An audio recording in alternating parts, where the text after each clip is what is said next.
Good morning, and welcome to day 4 of my unboxing of the LEGO Star Wars Advent Calendar. If you haven't subscribed already, please do it. It's free. Do it. Now, let's get into this thing.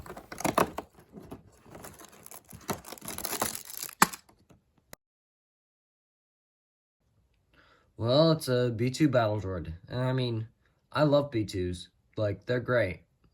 My only question is, how is this any different from my other 4 battle droids?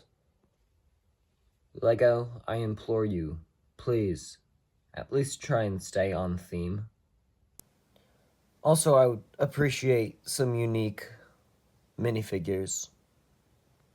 Example, the Leia one. That one was cool.